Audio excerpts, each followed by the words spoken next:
Beautiful soul, have you ever wanted to speak to angels? Do you believe angels can support you in your daily life? If this is you, go onto my website, theangelmedium.com, and sign up for our email list. As a gift for signing up, I'm going to send you 31 healing meditations that if you do daily, they're going to help you tap into your angels and your own intuition. Start using these today and you'll start to see changes in 31 days. Now take a deep breath. Ask your angels to surround you with love, fill you with joy, infuse you with ease. And remember, your angels say that any messages that resonate with you in today's episode are meant just for you. Hello, beautiful souls. Welcome back to the Angels and Awakening podcast. I'm your host and author, Julie Jancis. Today, we're here with Lina, who is just a beautiful, radiant soul and has two wonderful angel stories to share with us. Lina, welcome to the show. Hi, Julie. I am so excited to be here. So thank you so much for having me. Oh, of course, of course. So I'm going to have you take it away and share your stories. Okay. So, Julie, before I share my story, I think it's relevant I share my background a little bit. All right. So to start, I grew up Catholic. And so I was not spiritual at all. And there was this big division. You either one or the other one. So I grew up as Catholic as it gets, going to Catholic school, Sunday Mass, all that. But also something that it just came to realize not long ago, where possibly that disconnect is that also I was brought up in a way that there's nothing else after you die. So pretty much you died, and that's it. So I was never into my angels and my guides or anything like that. So it was this big gap between God is out there and I am down here. So how do I bridge this? No clues, right? So life passed. And if I just fast forward until maybe about 5 to 6 years ago, and I think a lot of us that are into this journey, we all have this moment that we feel, that is you hit a low point and you get depressed and all that. So I did have that moment. So at this moment in my life, I was pretty depressed. I even have suicidal thoughts, just seemed pretty dark. In that moment, I was doing all the right things that I knew to do. Let's go to Mass, let's pray, have a therapist. I even had, I had antidepressants, do exercise that is good for you, eat the right things. So I was doing all the things that are supposed to make you feel good, right? All by the book. And yes, I was feeling good, but nothing was sustainable. It was, you get a moment in your medicine that you stop taking it and the happy feelings go away, or you just need more, right? This is not enough. The doses I have are not doing anything for me. So, okay, go and do exercise. So you get that high for 2 hours and then you go back to bed feeling all deflated. Everything works while you do it. You stop and you just kind of go back to the same place. So I'll say it was before the pandemic. I remember this moment. I was in my bathtub and I was crying. It was a Sunday morning and I was just there. I'm going to take a bath.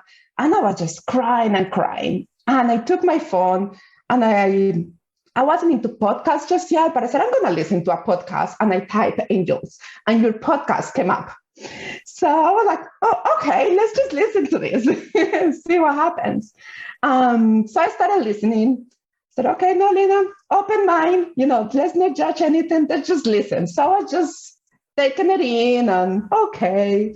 And then your story, all right. I just kept listening without putting any judgments or anything. I went, okay, maybe there's something else. So it was that moment. I do think my awakening started right there, but it was a very slow start. so it was kind of that planted the seed of being curious that I didn't have to do life alone, that maybe there's something there more. I didn't know what it was, but there's something more there that could help me. But I still had all this, no, but I have therapy on Monday, but I have these books, and I have this medicine to take, and I have to do all these things, right? So I kept listening to you, and that was just kind of like there, okay, I'll take out, my morning walk while I listen to you, and I'll just go on with my day. So I do think the seed was planted and working in the back of my head. But so with the time passed, I got into the whole, okay, so now I had all these traumas and I have to heal all these wounds and I have to work through all this. So I kind of focused on that. So I drifted away a little bit, from you or from the whole everything that there's a possibility of more. So I started just, doing all my work, right? All my healing my inner child, right? Everything. So you just fast forward to past December, I came across your book. So I was, oh my gosh, she's here again. This is a sign. So I bought the book. And I was in a good place. We recently moved to where I am right now, which is, the desert. We moved from the city to a calm, pretty much in the middle of nowhere. We are in a very open space. So, all right, I'm going to listen to the book. See, maybe this is the time, right? So I started listening. So first thing that came into my mind was like, I could have done this alone. I didn't have to do all this healing by myself here and then do this here. All my angels could have helped me. But anyway, it's like, yeah, I had all this, angels here, all this army here helping me. And I had put them on hold while I was doing my work. You all could have worked together. But anyway, things happen in the way they're supposed to happen. And I was ready then. So that comes my first angel story. So I am here as the good rule follower I am. I'm reading the book, following all the homework and everything that it is to do. So I came across my guardian angel. So, all right, so I read the whole thing. And as Catholic, you do talk about guardian angels, you pray to your guardian angel and all that, but it's very disconnected. But it was the first part that resonated the most. Okay, this is something that I have heard of, so let's just start with my guardian angel. So I got into a meditation. So I did start meditation like about 5 years ago. So I was in a good place to just get into that energy of oneness and just getting there. So I'm doing my meditation and I do ask, okay, how many guardian angels do I have? So I have 4. I said, okay, so who is here with me? Who is, guiding me right now? And Peter came up. But of course, I don't know, that was just a name that came to mind. There's no, no, it's not this easy. So, okay. So that day, I had to drive my daughter to volleyball, and the drive is long. It's about an hour. So getting in the car, I was getting ready to listen to a book. So I go into my Audible app, and I open the app just to continue listening to the book I was listening to. And the first book that appears in there is Peter the Rabbit. And I'm like, I didn't buy this. How is this here? So I continue with it. No, this is just, they made one of those glitches that they download things for you, or maybe I did it by mistake. I go into my purchase history, nowhere to be found. I never bought the book. I never downloaded, nothing. And the book was bought and downloaded. It's like 2 different steps that you have to take. You buy it, and then you have to download it. But no, the book was ready to start. And I was like, I look at my daughter and I tell her, and she's like, oh, Mom, so now you know the name of your guardian angel. Let's invite her for the ride. So I was like, okay, no, that's just coincidence. Anyway, we arrived at the volleyball practice. And that day, her trainer, her coach, didn't show up. And it was a substitute coach. So this guy comes in and he says, good morning, my name is Peter. So then my daughter is standing behind him and she's like, oh, Mom. Oh my goodness. She's like, how much proof do you need? So yeah, so now I know his name is Peter, and it's been so now with my daughter, she's 12, and she like every time we get into the car, she's like, I already invited Peter, mommy. He's taking care of us. Isn't that so sweet? I mean, that she gets to learn as she sees you walk through your journey. She gets to believe and come into more validation herself that she has angels and that she's not doing this all alone either, that she's got a big, huge spirit team on the other side helping her every step of the way. Right. Yes. And there is, and it's in such an organic way. Like she's going through like my aha moments without having to like, let's sit down and let's explain this, right? It's more like, oh my God, they're there. Yes, that's amazing. Can we go back to something that you started with earlier though? Yeah. I don't think we've ever talked about this on the show before, but what was it like to grow up in a way where people said there was nothing after life, like after we pass? I mean, at that time, I guess I don't know because it's normal, Sure. right? Because you didn't know any different. Exactly. You don't know any difference. But now that I look at, and it just feels like it just feels something very distant from you. Like more like you're checking boxes, right? Like, okay, this is how this is all the things that I need to do. Like I go to school, I do this, oh, and I go to Sunday mass, or and I have, mass during my school hours, and I have to do this. Oh, and I'm now turning 10, so then I have to go through my first communion, and I do all this. So it just feels, at least for me, that was my experience. It felt like growing up, it just felt like there's nothing different. Yeah, and then as I grew up and then I moved, I am originally from Colombia, so the majority of the population is Colombian. Of course it's Colombian, it's Catholic. And, so then it's very normal that you just go, okay, so I'll see you after Mass. It's just something very embedded into the culture.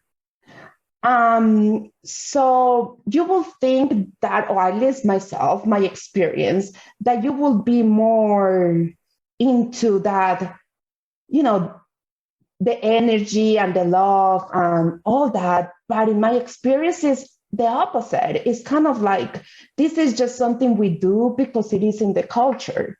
Yeah.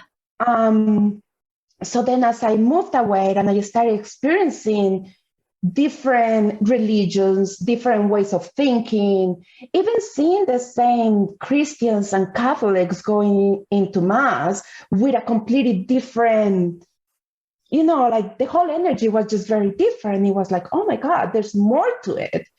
But instead of becoming curious, I became really angry, being honest. That was my experience. I just became like, no, that's not the way it is. Like you are all this, I've been told by all these people that I am supposed to do all this, but you don't see it being practiced, right? You don't feel the love, the support, the faith. So in my experience, I got angry. I actually got really, and that was part of when I got really depressed. I was angry at God. Like, you are a God that punishes, why, I'm here feeling like this because of you, kind of like getting into that moment. Yeah. And then, I'm feeling mad at my parents and all that. Like, we're supposed to love, everybody, love each other. And then we have all these conditions, we have all these judgments. So it was all this disconnect is how it was. And then now that I am here is kind of like things start falling into the puzzle and understanding that maybe thinking that this life is all we have And no, and I'm not saying that all Catholics still think that way. That was just my parents' belief, right? That we died and that's it. Yeah. So it was this. So then it kind of makes me feel like compassion and empathy, right? If we feel that alone, of course we feel all this fear, right? There is, so if I'm just living for, I don't know, 10 more years, 20 more years, or if I don't know, something can happen today to me and that's it.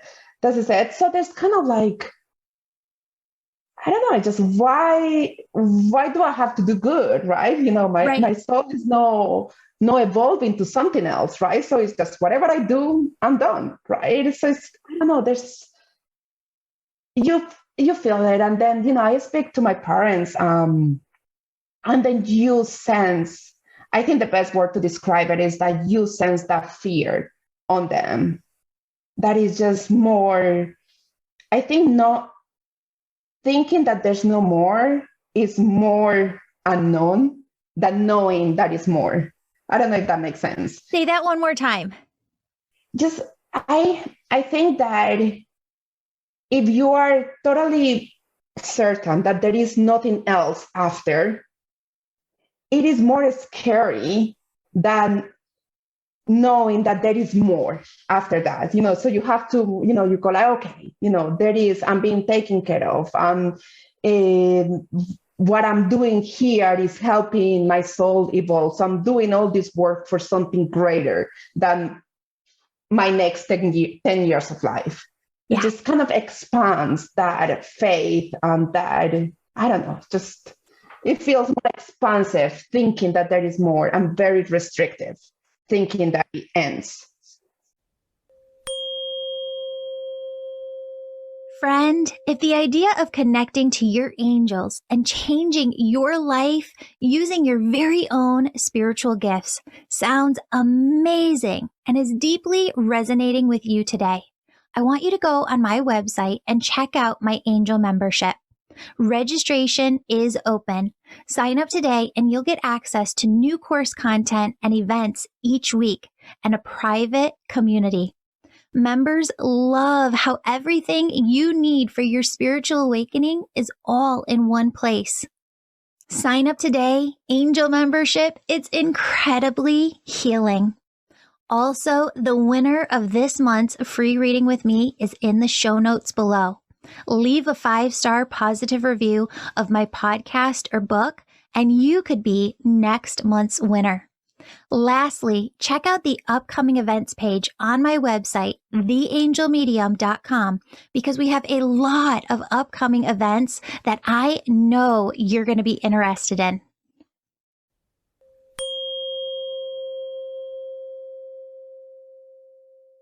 Well, and I think it leads to a completely different experience of life, right? So when I had a counselor once that I went to, and he said, Julie, those who don't believe in God live a much different experience than those who do believe in God, because when you believe that there's something greater than yourself, something bigger than yourself, and you're one piece in the puzzle, you do look and you anchor in and you do look for guidance, for God, universe, source to guide us. And we anchor into our purpose, and it really keeps us here. Because if you think about depression and anxiety and even suicidal thoughts, which I've had before too. And I think I'm finally to the point where I've never let myself say, like, I'm a survivor of suicidal ideation, right? But so are you too. And when we come into those moments in life, if we don't believe in something bigger than ourselves, if we don't believe we have purpose, if we just believe this all ends, what is the point? What is keeping us here? There's just zero energy anchoring us into being here. And the hardest thing, I think, to speak these words is that we're all going to go through that at some point. Like, life is not peachy keen for anybody here on earth. And so, no matter where you're at, no matter what your experience is, you're going to have dark moments. You're going to have tough moments. You're going to have moments where you're like, this is not fun. This is not what I signed up for. Life was supposed to be different. They promised me a different thing. Right. Waiter, I'll send this life back. Can I get a new one? And I just truly believe with every cell in my being that it's not even a thought, like 110%. Everything that is God's energy. We're all here as part of one collective consciousness. If you are here alive in this time on our planet, when there are more crises than ever before, when there is so much work that needs to be done more than ever before, you have purpose. And I'm just going to keep repeating this until I'm blue in the face. If every single soul worked on their purpose, because this is what happens, and it happens with me, it happens with so many people that I talk to. Everybody is like, but it's just so little. Like, right? Like my piece. And you could even say that with a podcast, right? Like my piece is so little. Like I'm just coming on and sharing angel stories. No, if every single person said, this is my piece, and it's not little because it fits into this much grander whole. And if everybody was doing their piece, we would be where we needed to be as a collective consciousness. Absolutely. I mean, you just said something that touched me is knowing that everything is God, right? Is that energy that is not separate from us. And I think that was the piece that it was missing, like for my parents becoming, being Catholic, but believing in ends is more like no, you just have to let it go and go to the other side. And then thinking that, no, you do matter. What you're doing is, helping all that energy, everything. It's like you probably will be happier, healthier, like you will have more life because you will know really that what you're doing has a greater impact, even if only is towards me, right? Like if you see it, like if you had that expansive view and energy, you will have transmitted to me as your daughter. So I wouldn't have had gone through this, my depression and dark period could have been gray, not as dark as it was, right? Because I had something else to to remember. Yeah, I remember this. So then I can come back to love. And then in that moment, even if I don't have any contact other than my kids and my husband, right? But I'm giving that to my kids. So the goal will be that they don't have to go through this dark place in their lives. So I do agree with you 100%. It is the collective. And if all of us will be doing something like that, just imagine, right? No, all of us doing our own individual piece and not poo-pooing it. I mean, this is an energy that we control, right? Like we control whether we poo-poo things or whether or not we're proud of something. And I think that the word proud gets a bad rep from pride, but I think that there is a feeling of being proud to work for God, right? And just to say, I have dedicated my life to God, universe, source, and being a tool that they can work through to help humanity in any way, shape, or form. And I know I'm just one little teeny tiny piece, but I'm going to be happy to do that piece.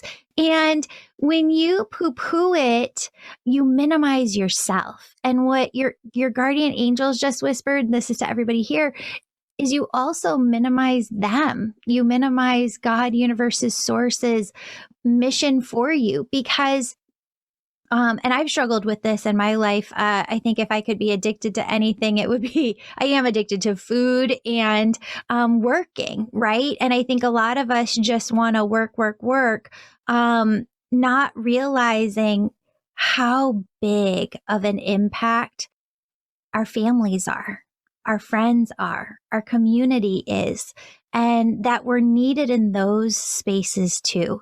We're needed not just within our work, we're needed to bring the energy and the vibration of joy into this world by experiencing joy. We're needed to bring in the energy and the vibration of love into this world by loving others and accepting and receiving love within our own lives from others. And so your role, like when you poo poo, okay, my work purpose is this, but I want it to be this grand, huge thing.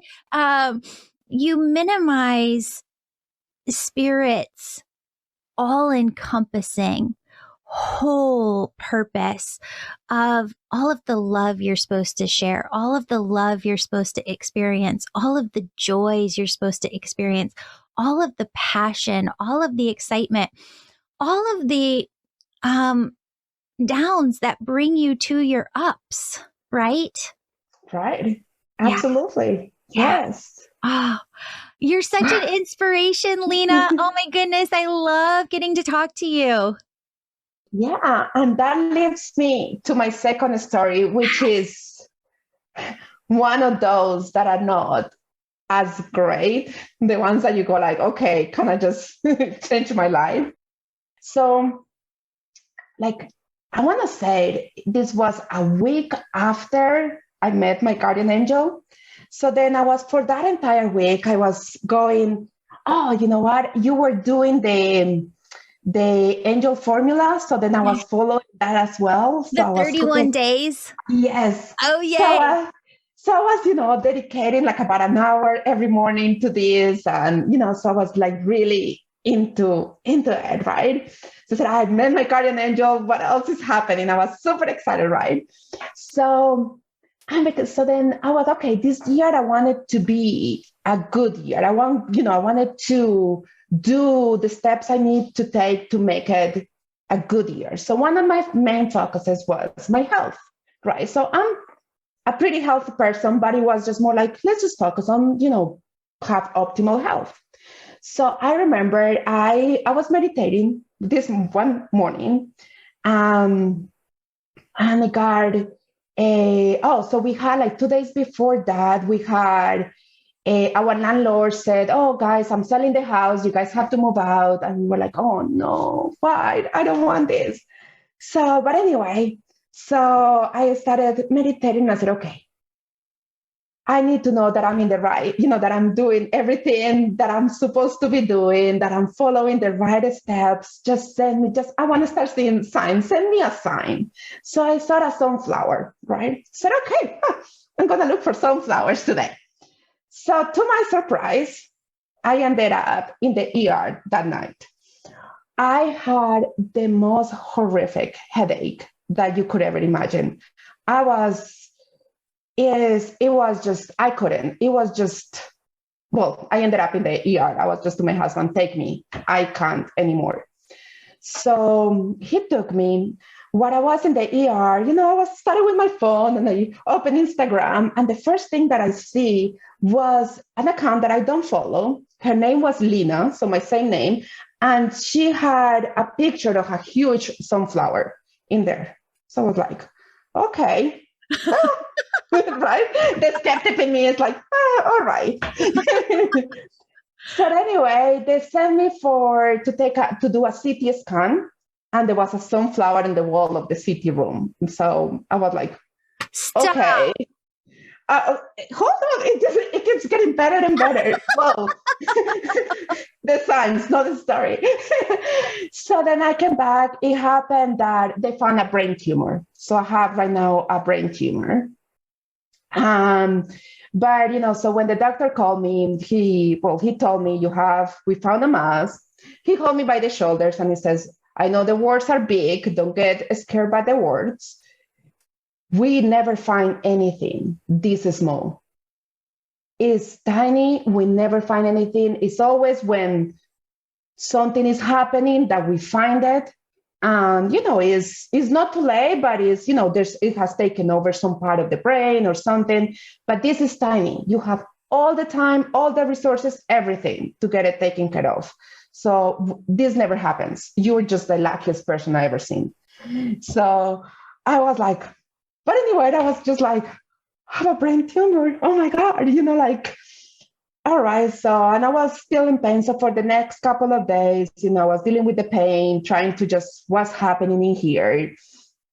My family was super, my husband and my daughter. My daughter was the same, like, Dad, you should go and get some apple cider so we can do some toast in here because this is so good. Mom is going to be fine. They just found it. So they were like kind of trying to bring that energy.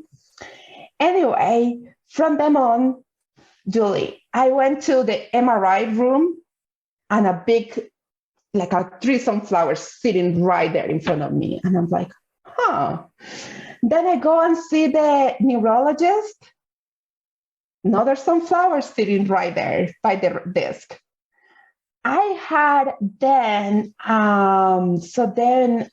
last week, an appointment with the neurosurgeon, and it was virtual. So then I was talking to the receptionist, and, she was doing all my paperwork, and then so I could see her office. And then behind, she had a board that she had pinned a big sunflower.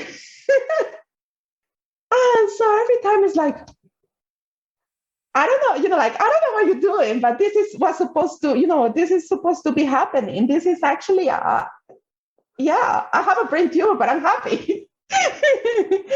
My mouth is on the floor right now. Yeah. So. Wow. Yeah. Lina, so how long ago was this? This was January 15, so about 2 months ago. Wow.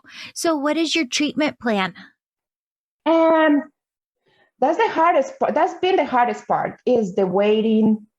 Appointments are so far away. And so just another appointment, another referral. So I do feel that I'm truly taken care of. I've been referred to the most amazing doctors. It seems like they're all working together, even they don't know each other. It's just really weird. So I had because I live in a small town, so then there was a neurologist here that referred me to a surgeon. So I had to drive like a couple of hours from here. But he said to me, yeah, the neurologist called me like on the phone. She never does that, but she said, can you please see her? I was like, oh. So he just had me so the treatment plan is, probably there's going to be surgery to remove it, but there also could be some maybe radiation or chemo just to reduce the size. But I had this past Tuesday, and that was another crazy story with no sunflowers, but crazy story. I was on the phone, but he referred me to a neuro-ophthalmologist just to see, because it's sitting between the optic nerve and the pituitary gland. It just located itself between the two. So the surgeon was saying, even though it's very tiny, there's no room for anything there. So if the tumor grows, it's just going to press pressure on the optic nerve and affect your sight, or it's going to put a lot of pressure on the pituitary gland and affect your hormones and everything. So to be able to make a decision, I have to have both assessed. So he referred me to a neuro-ophthalmologist. So I was making the appointment, and the lady was like, oh, no, there's not appointments in June, not appointments in July. So I'm like, what are we talking about? And she's just like, oh my God, you have to be the luckiest person in the world. Somebody just canceled online. Can you be here next Tuesday? And that was 2 days ago. Oh my goodness. I'll be there. I was like, see you tomorrow. Wow. So, wow. yeah. And that was, it's just, it's just been one thing over on top of the other one. I went to do the assessment and they did a field test when they looked for your peripheral vision. So I did it. And then the doctor was looking at it and looking. She was just there quiet looking. And she just looked at me and said, I don't know, I have this gut feeling, but I want to redo this test. Do you have time to redo it? I was like, yeah, go and do it. So then I did the test again. And then she came back and he said, oh, thanks God I follow my gut. And I said, what happened? And she said, look at the two of them. With the first result, I was going to schedule surgery for tomorrow. It just looked really bad. But then what happened was that apparently, like if you are after 40 or something, like your age, the machine adds like an extra lens or a thicker lens that I didn't need. So it completely distorted the test. Yeah, so I said, I don't know, it just didn't feel right. I was just sitting in here and it was just like, I just feel like I need to redo this test. Wow. Thank goodness she listened to her intuition. Right? Yes. So every time I was like, thank you. Wow. Wow. So, yeah. So there's an energy that's been with us as you've been talking. It's your mom's mom. Is she on the other side? Yes. Okay. So I want you to know that she's with you on this and she's just, her energy is completely surrounding you.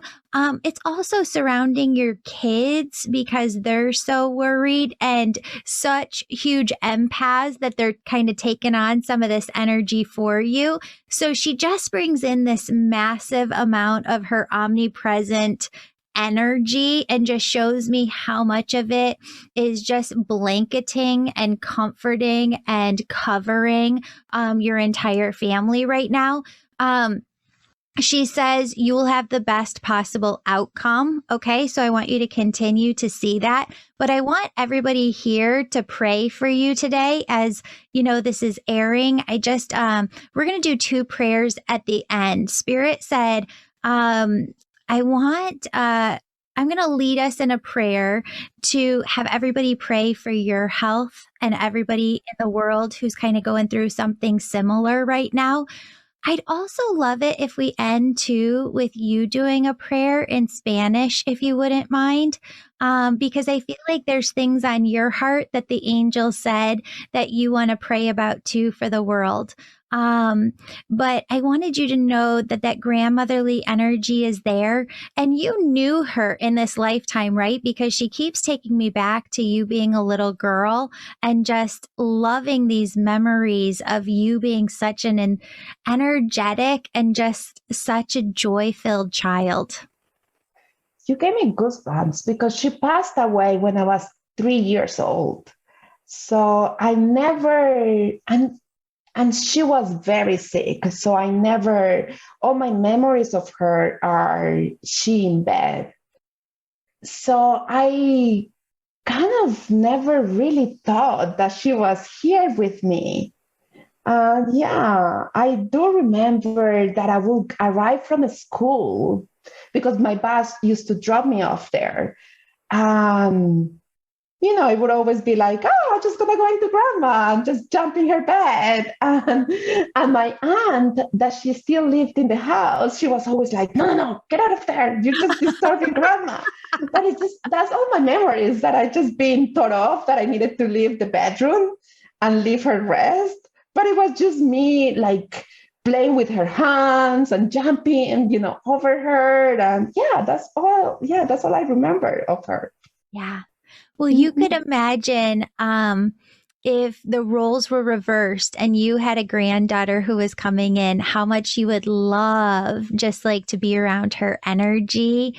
And she still like sees that part of your soul, right? And she loves that part of your soul, the joy and just the enthusiasm and the excitement. And so I want you to know that she's coming through. And she said, I know that you have a fight in front of you, but she said, I want you to see the best possible outcome And she said, I want you to really visualize yourself, as 90, 100-year-old woman with your kids and your grandkids surrounding you and just being in like the best health possible, right? Yeah. Yeah. Yeah. Yes. One more thing before we go into the prayer that I want to bring up. And I don't say this to everybody, but there's a lot of energy around this for you. You're not exactly sure how you want to use it, but there's some way that you want to use this spirituality to be of service, to help in some capacity. What's been coming into you like with nuggets of information from spirit?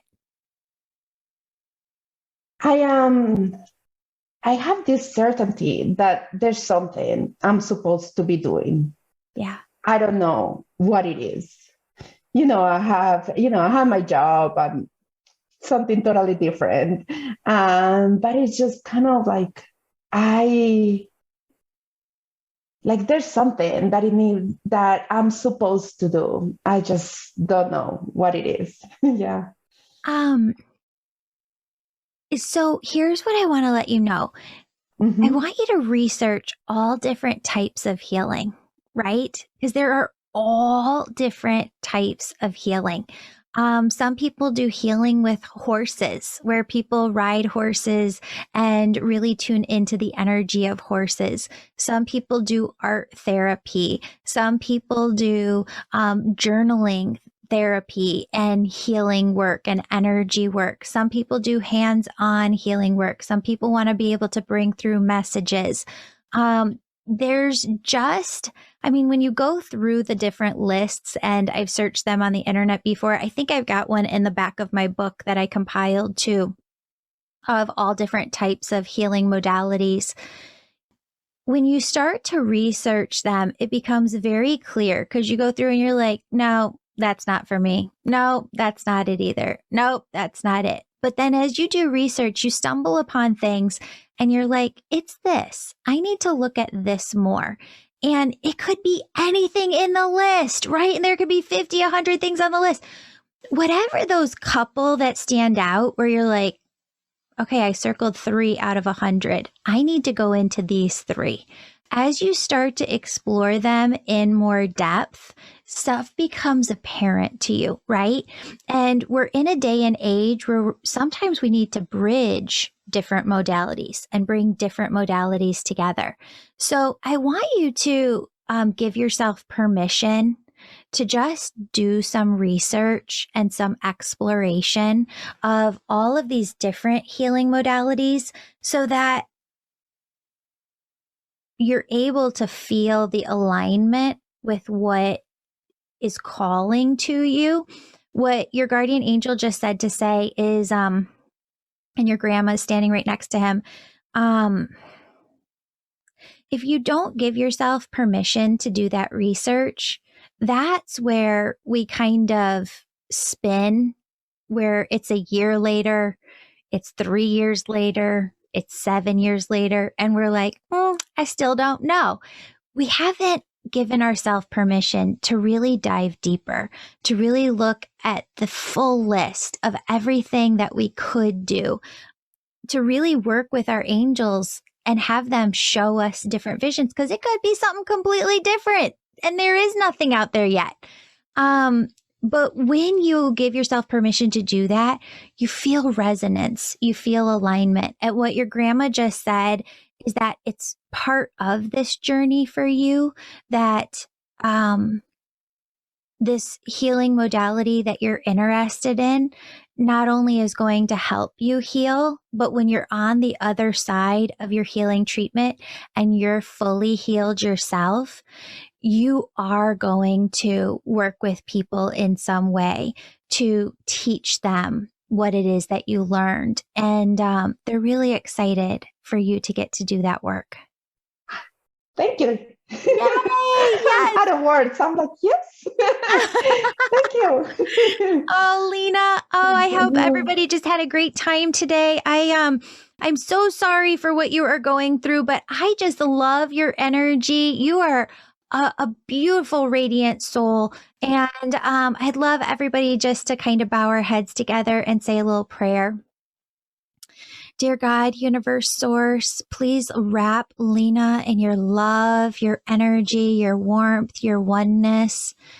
And Lord, we pray that you always keep angels surrounded with Archangel Raphael and Lina's team of healers, healing angels. Please keep them surrounding this tumor in order to shrink this tumor, in order to lead the doctors to help her to get rid of the tumor completely and have zero signs of cancer within her body.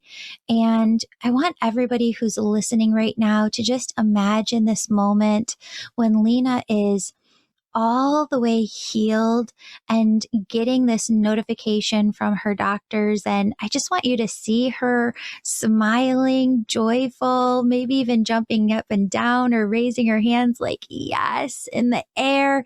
See her celebrating that night with her family, toasting, thanking, crying. And just really, really feel her gratitude in that moment for the cancer being fully gone.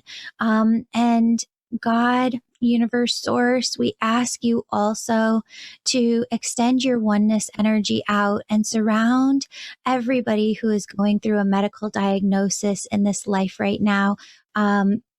With the max number of angels possible, the right angels to help them through their diagnoses, to find the right answers, to bring healing into their lives. And as we do this work, we feel the oneness radiating through us, going out into the world. It doesn't come from us, it comes from God. So it doesn't limit us in any way. It comes from an unlimited source and just moves through us via our intention to everyone within the world who needs it. And we can feel ourselves just as this open vessel that allows oneness to radiate out to everyone who needs it at any time. Lina, I feel like you have a prayer that you could say in Spanish to everybody listening, and I'll let you take that away. Okay. Thank you, Julie. Yeah. Señor, te pido por todos aquellos espíritus, por todas aquellas personas, por aquellas todas hermosas almas que se encuentran un poco perdidas en el mundo. Te pido para que ayudes a que ellas sientan tu amor, tu luz, tu vibración, para que puedan cerrar sus ojos y encontrar paz, tener la fe y la certeza de que no están solos, de que esta vida no se tiene que vivir sola en miedos y en oscuridad. Te pido para que puedan abrir sus ojos del interior, para que puedan ver luz donde no exista, para que con toda la certeza puedan sentir fe de que no se encuentran solos. I could feel the energy coming through. I got tears. Oh, Lina. Oh my God. Thank you so much for sharing this time with me. Thank you so much for having me. This was truly a blessing. Oh, Yes. Me too. It was a blessing for me. Thank you, Lina. Thank you for everybody listening. If you have angel stories, we'd love to have you share them on the show. You can hop on over to my website, theangelmedium.com, to share your story on the show.